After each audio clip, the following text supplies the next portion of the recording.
BCCI কিন্তু প্রকাশ করে দিয়েছে তাদের সেন্ট্রাল কন্ট্রাক্ট। এই সেন্ট্রাল কন্ট্রাক্ট অনুযায়ী কিন্তু বিসিসিআই সমস্ত প্লেয়ারদের টাকা দেয়। এখন রয়েছে বর্তমানে এ বি সি।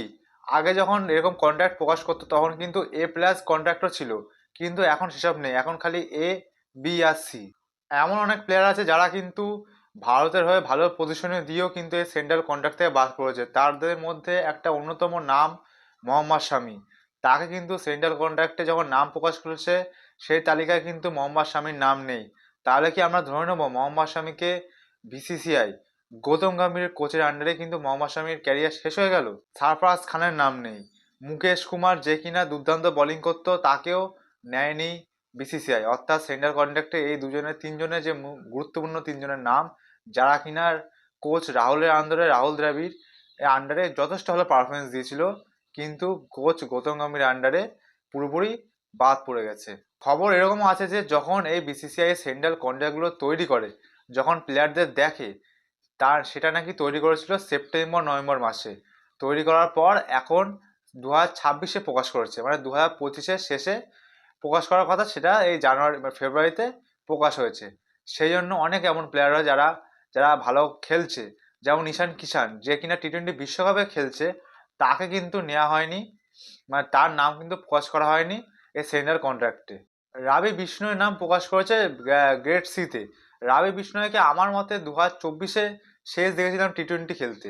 তারপর যখনই কোচ বদলে গেল, গৌতম গম্ভীর আসলো, তখন কিন্তু আমি রাবি বিষ্ণয়কে খেলতেই দেখিনি।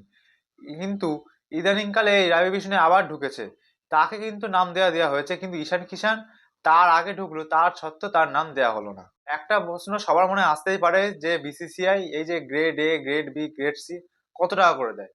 প্রথমে বলে রাখি, গ্রেড এর জন্য বিসিসিআই 5 কোটি টাকা দিয়ে থাকে সমস্ত প্লেয়ারদের, গ্রেড বির জন্য 3 কোটি, আর গ্রেড সির জন্য 1 কোটি টাকা দিয়ে থাকে সমস্ত প্লেয়ারদের। গ্রেড এতে রয়েছে শুভমান গিল, জাসপ্রীত বুমরা, রবীন্দ্র জাদেজা।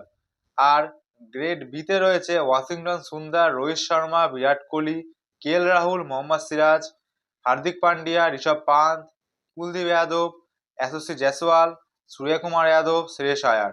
আর গ্রেড সিতে আছে অক্ষর প্যাটেল, তিলক ভার্মা, রিঙ্কু সিং, শিবম ডুবে, সঞ্জু স্যামসন, হরদীপ সিং, প্রসিদ্ধ কৃষ্ণা, আকাশদীপ, ধ্রুব জুরেল, হর্ষিত রানা, ভারত চক্রবর্তী, নীতিশ কুমার রেড্ডি, অভিষেক শর্মা, সাই সুদর্শন, রবি বিষ্ণয় আর ঋতুরাজ গায়কোয়াড়। আমি একটা জিনিস বুঝতে পারছি না, রবীন্দ্র জাদেজাকে গ্রেড এতে রাখলো আর বিরাট কোহলি, রোহিত শর্মাকে গ্রেড বিতে, ঋষভ পান্তকে গ্রেড বিতে রেখেছে, যে ঋষভ পান্ত কিনা খালি একটা ফর্মেটে খেলতে দেখি, টেস্ট ক্রিকেট, তাকে রাখলো গ্রেড বিতে। আর রবীন্দ্র জাদেজা যেও কিনা খালি টেস্ট ক্রিকেট খেলছে, ওডিআইতেও অত ভালো চান্স পাচ্ছে না, তাকে এতে দিয়ে দিল।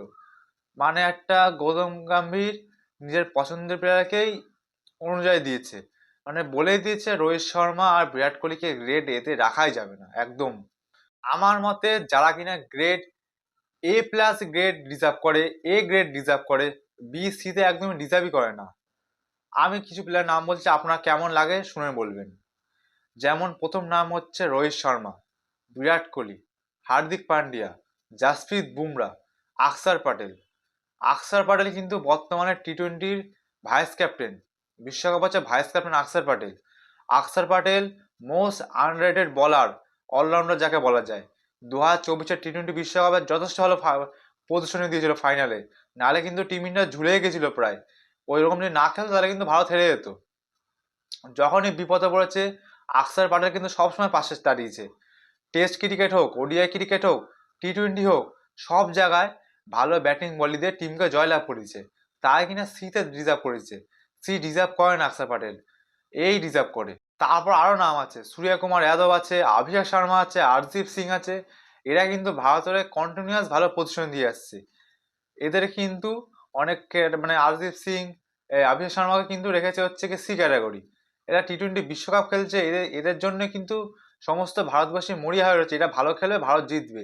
এদেরকে সি, এদেরকে কিন্তু বিতে আর এদের রাখা উচিত ছিল। তিলক বার্মা, আম, তিলক বার্মা আছে, শিবম ডুবে আছে, ভারত চক্রবর্তী আছে, সি ক্যাটাগরিতে রেখেছে। তিলক বর্মা যদি ওরকম না খেলে তাহলে কিন্তু ভারত এশিয়া কাপে হেরে গেছিল পাকিস্তানের কাছে। এরা কিন্তু আরো ভালো জায়গা ডিজার্ভ করে। যাই হোক, আমরা তো এখন এটা বলতে বদলাতে পারবো না, আমাদের যেটা, আমার যেটা বক্তব্য সেটা আমি বললাম। আপনাদের কি রায়, আমার সাথে যদি একমত হয় কমেন্টে অবশ্যই জানাবেন। আর আরেকটা যে বিগ আপডেট, ভারত পাকিস্তানের খেলা হচ্ছে এই 15ই ফেব্রুয়ারি। পাকিস্তান 7 তারিখ পর্যন্ত কিন্তু নাকচ করছিল আমরা ভারতের সাথে খেলবো না কোনো মতে, কিন্তু শ্রীলঙ্কার সাথে যখন মিটিং হলো পাকিস্তানের তখন তারা রাজি হয়ে গেল। শ্রীলঙ্কায় হোস্ট হচ্ছে ভারত পাকিস্তানের খেলা, শ্রীলঙ্কা কিন্তু হবে, শ্রীলঙ্কার ভারত মিলে কিন্তু এই টি-20 বিশ্বকাপ হোস্ট করছে।